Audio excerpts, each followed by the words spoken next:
would like to welcome first Dr. Stefania Mitola. She's an associate professor in biochemistry at the University of Brescia. Her research activities include tumor angiogenesis, identification of functional domains of angiogenic factors, and protein-protein characterization. And her talk will be on techniques for the characterization of novel pro-angiogenic factor. Dr. Mitola? First of all, I want to thank Andreas, Elvina, and Angelica that invited us to enjoy the SCAFFY project and consortium. All of us in our lab are focused on angiogenesis, and this is our university, our building, and we are supported by SCAFFY and by the internal grant of our university. Angiogenesis is a multi-step process that starts with the release of angiogenic factor or by inhibition of angiogenesis inhibitor that diffuse to the extracellular matrix and reach and recognize the specific growth factor receptor on endothelial cell in blood vessel.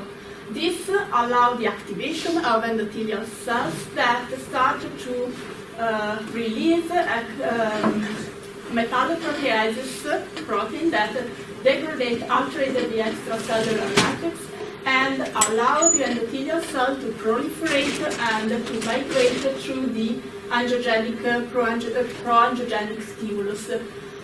Then endothelial cells are able to reorganize in a tube-like structure, and this structure can be normalized by the addition of pericytes and smooth muscle cells that stabilize the vessel and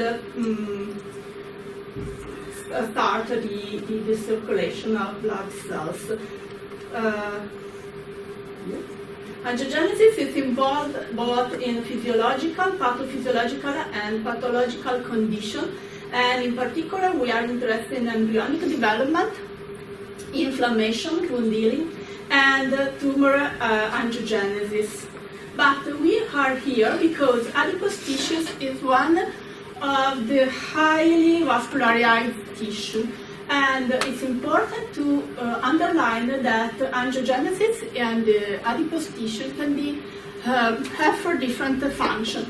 Indeed, in the white adipose tissue, angiogenesis induces the storage of energy with the transport of lipid, transport and deposition of lipids, and modulate the endocrine, autocrine, and exocrine activity of the white adipocyte tissue.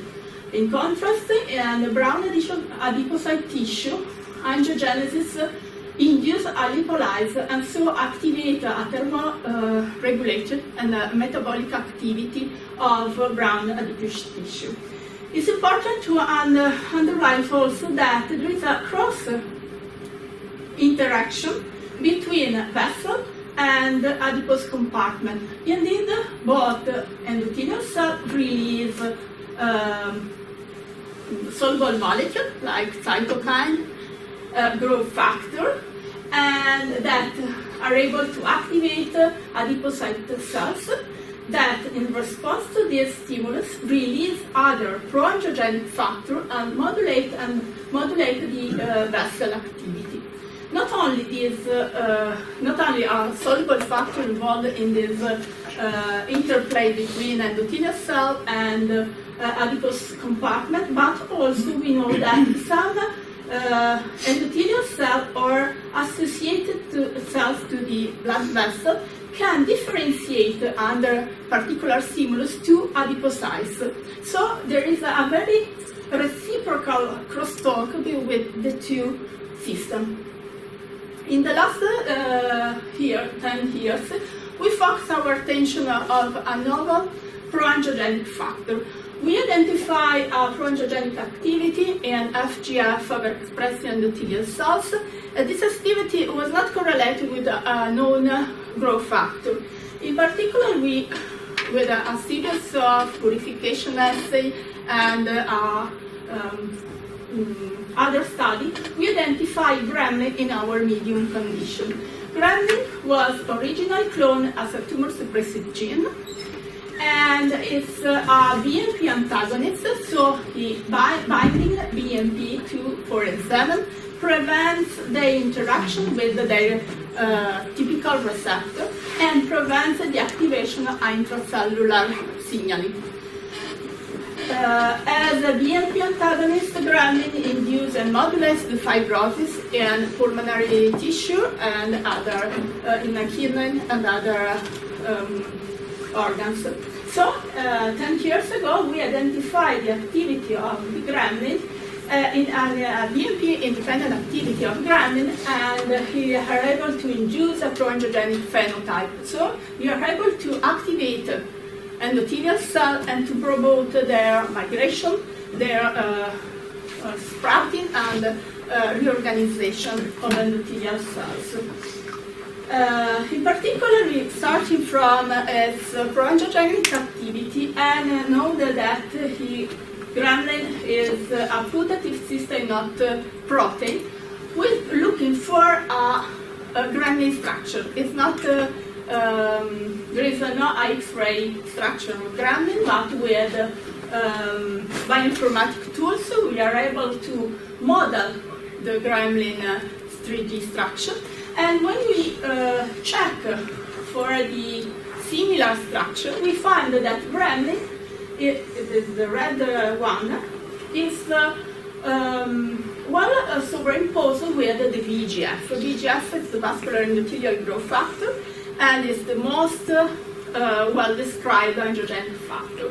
And it's important to underline that we have a similar structure also in the binding site for the VEGF receptor. So, first of all, we have to test if gremlin can bind the VEGF receptor, and in our lab we have a good, a very easy and friendly technology to study, to identify and to characterize molecule-molecule interaction.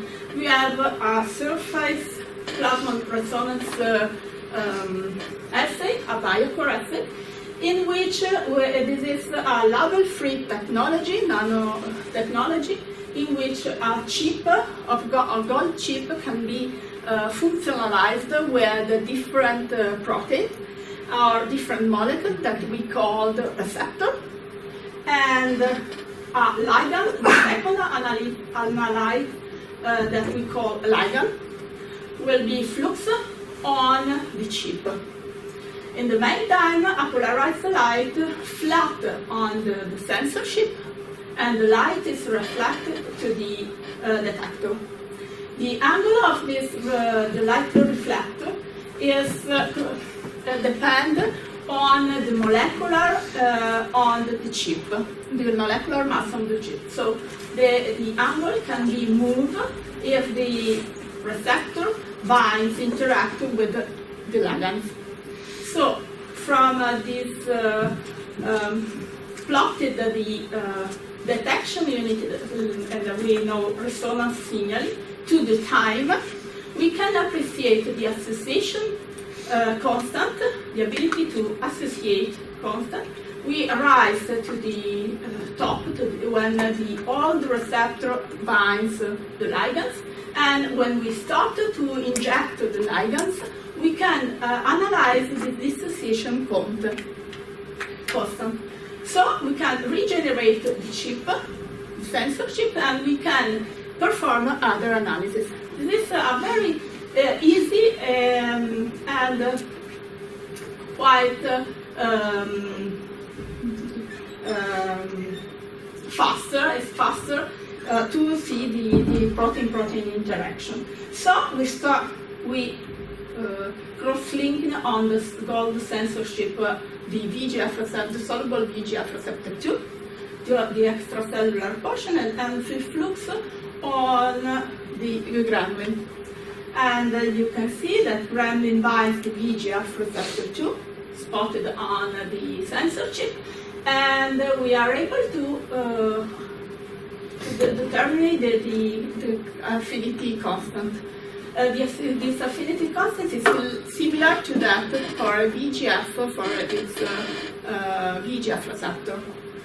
So with this technology, we are able also to perform a competitive analysis. So we know that the gremlin binds specifically VEGF receptor 2, and that binding can be prevented by injection of VEGF, but it didn't modify by the injection of VEGF receptor 1 or VEGF receptor 3. Then we move, when we find that gremlin binds VEGF receptor 2, we move to the in vitro assay. To this we need an endothelial cell. Endothelial cell, we can have two different sources of endothelial cell, the cord blood and the high vascularized tissue. The cord blood presents one umbilical vein and two umbilical artery. And in our lab we use these three vessels for our study.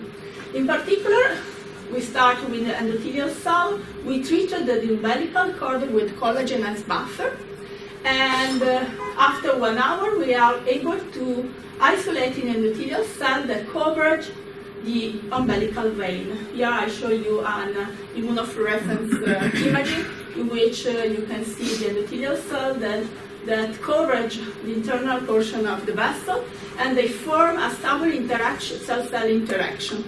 When we plate on dishes, they assume the chromosome-like structure and form a cell-cell contact. We are able to maintain in culture only for a 3-4 passage without they lose some receptor expression or they change morphology. So we use this cells for almost our testing, in vitro testing. The other search can be the tissue. The tissue will be have to be treated with collagenases or other enzyme, and the endothelial cell can be collected using Dynamits. Dynamits coated with antibody. But this is not too easy for us to obtain human samples, so we start with the cord blood. On the cells, we are able to perform a lot of biochemical assay, but I don't go in detail because Cosetta showed you some of our tests. And I move in a 3D culture condition. We are able to analyze a single step of angiogenesis, so we can reproduce a more complex process of angiogenesis. In this way, we detach endothelial cells from plate and allow them to aggregate. The aggregation of endothelial cells can be performed in two different ways. The only common thing is that we not allow the addition to endothelial cells to the plastic dishes. So in this case, we put an agarose gel and cell aggregate. Then we collect the single aggregate and include in a 3D matrix. We normally use fibrin gel or collagen gel or matrigel as gel, and we add the pro-angiogenic stimulus on the top of the gel. Here we can show what we saw after 24 hours. This is a control spheroids, and this is a stimulate one. So we test the activity of gremlin in a spheroid or endothelial cell, including in a collagen gel. And as you can see, and the gremlin induce the sprout or endothelial cells. So this assay recapitulated migration, the invasion of extracellular matrix, and tube reorganization, tube structural reorganization. And this ability induced by ghrelin is prevented by additional of anti-VEGF receptor 2. This is a peptide, a cyclopeptide that prevents the interaction with the ligands with VEGF receptor 2. The same results we obtain we use as a control VEGF-E, and we can confirm that the activity of ghrelin passes through the VEGF receptor 2. The second essay that I want you to share with you is our human artery ring. So we are able to isolate the umbilical artery. We remove the smooth muscle cell around the vessel and include cut in small pieces and including collagen and fibrogel. On the top we had the stimulus, and finally we can observe the sprout of endothelial cell. But when we go in our observation, we can find the endothelial cell and the pericyte that stabilize the blood vessel, the vessel. So we perform umbilical ring, and we include in a fibrin. And after 5 days, we can appreciate the presence of much more sprout and ghrelin treated artery ring respect to the untreated or ghrelin in presence of VEGF receptor inhibitor. So we can conclude that ghrelin is a multifunctional molecule that binds that inhibit BMP activity and stimulate the angiogenesis. So they exert these two activities to different portions of the molecule. So in the same assay, we are able to identify the BMP antagonist activity and the pro-angiogenic activity. But we know that vessel do not arise only from the pre-existing vessel, but can be original by the endothelial precursor progenitor. And this is a process that will be involved in embryonic development, but we know that some endothelial progenitor can be present in the blood. So we are able to distinguish the progenitor cells from the mature, the well-differentiated endothelial cells. And in our lab, to analyze the vasculogenesis process, we have murine pluripotent stem cells. That cells derive from the inner portion of the blastocyst at day 3.5 of embryo development, and we put in culture on a fibroblast feeder, and then we are able to maintain in culture and to differentiate in different lineage, in particular in endothelial cells. These embryonic stem cells maintain the self-renewal, the ability to self-renewal, and when we culture in the presence of the leukemia inhibitor factor. When we remove the leaf, the embryonic stem cell go differentiate in the different lineage. In particular, we are able to differentiate in CD31 positive cells, and we detach cells from the plate and forming a hemming drop. In this way, we induce the embryonic stem cell to aggregate and to form an embryo body.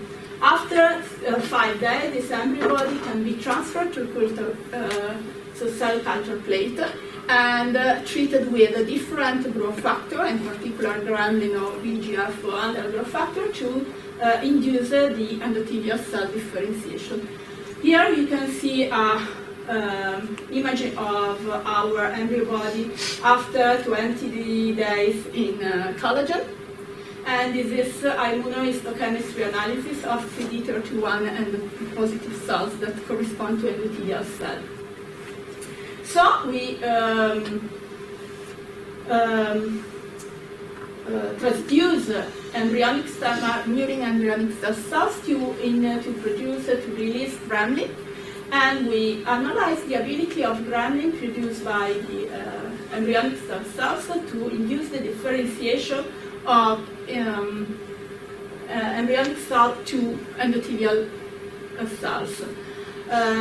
We analyze with RT-PCR the classical marker of endothelial cells, CD34, VEGF receptor 2, DA-cadherin, CD31, and VEGF receptor 1. And as you can appreciate, gremlin are able to induce the differentiation of endothelial cells, to promote the differentiation of endothelial cells.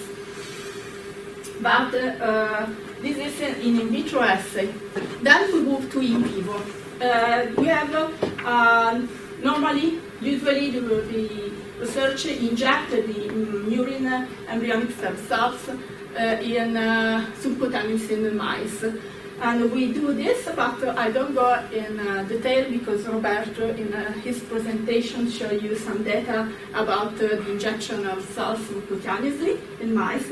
And I move in our new technology, and we start to transfer embryonic stem cells on chorial-lantaic membrane of chicken eggs. The chorial-lantaic membrane starts to develop at day 4 after fertilization, and at day 11 he completely covered the embryo and is well vascularized. At day 3 of development, we perform a hole in the eggs, in the shell, and we are able to manipulate and to follow the vessel formation and vessel development all during all the experiments. So, we engraft the camera with embryonic stem cells at day 7. And analyze and follow them for 12 days.